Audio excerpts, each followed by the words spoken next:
Baiklah, bagian pertama pengertian belajar. Belajar merupakan suatu proses usaha yang dilakukan oleh individu untuk suatu perubahan dari tahu menjadi tidak tahu, dari tidak terampil menjadi terampil melakukan sesuatu. Kemudian, karakteristik perubahan hasil belajar. 1. Perubahan intensional. Perubahan yang terjadi dalam proses belajar adalah berkat pengalaman atau praktek yang dilakukan dengan sengaja dan disadari, atau dengan kata lain bukan kebetulan. 2. Perubahan positif dan aktif. Perubahan positif bermakna bahwa perubahan tersebut senantiasa merupakan penambahan, yakni diperolehnya sesuatu yang baru, seperti pemahaman dan keterampilan baru. Sedangkan perubahan aktif artinya tidak terjadi dengan sendirinya seperti karena proses kematangan. 3. Perubahan efektif dan fungsional. Bersifat efektif, yakni perubahan tersebut membawa pengaruh makna dan manfaat tertentu bagi siswa. Sedangkan bersifat fungsional, dalam arti bahwa perubahan tersebut relatif menetap dan setiap saat apabila dibutuhkan, perubahan tersebut dapat direproduksi dan dimanfaatkan. Bagian selanjutnya adalah bentuk-bentuk belajar.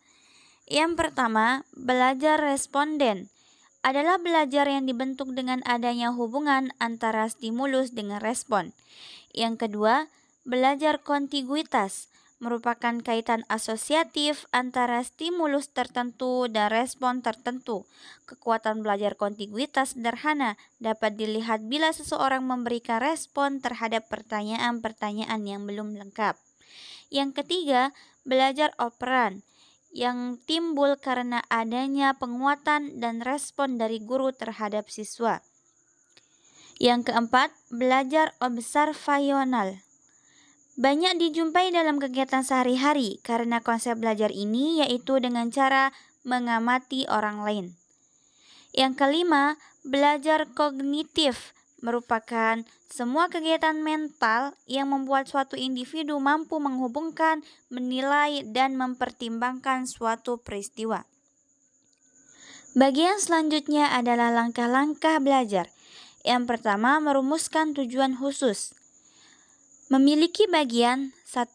Ranah kognitif, yang berarti tujuan pembelajaran berkaitan dengan aspek intelektual siswa. Yang kedua, ranah efektif, berarti berhubungan dengan penerimaan dan apresiasi seseorang terhadap suatu hal dan perkembangan mental yang ada dalam diri seseorang. Yang ketiga, ranah psikomotorik, berarti menggambarkan kemampuan dan keterampilan seseorang yang dapat dilihat dari unjuk kerja atau performance yang berupa keterampilan fisik dan keterampilan non-fisik. Yang kedua, memilih pengalaman belajar. Belajar bukan hanya sekedar mencatat dan menghafal, akan tetapi proses berpengalaman juga. Yang ketiga, menentukan kegiatan belajar mengajar. Menentukan kegiatan belajar mengajar yang sesuai pada dasarnya dapat dirancang melalui pendekatan kelompok atau pendekatan individual. Yang keempat, menentukan orang yang terlibat dalam proses pembelajaran. Orang-orang yang akan terlibat dalam proses pembelajaran dan berperan sebagai sumber belajar meliputi instruktur atau guru dan tenaga profesional. Yang kelima, memilih bahan dan alat. Yang keenam, memilih bahan dan alat fasilitas fisik meliputi ruangan kelas, pusat media, laboratorium, dan lain-lain. Yang ketujuh, perencanaan evaluasi dan pengembangan. Prosedur evaluasi merupakan faktor penting dalam perencanaan pembelajaran, sebab dengan evaluasi akan dapat dilihat keberhasilan pengelolaan pembelajaran dan keberhasilan siswa mencapai tujuan pembelajarannya. Bagian selanjutnya adalah faktor-faktor yang mempengaruhi belajar.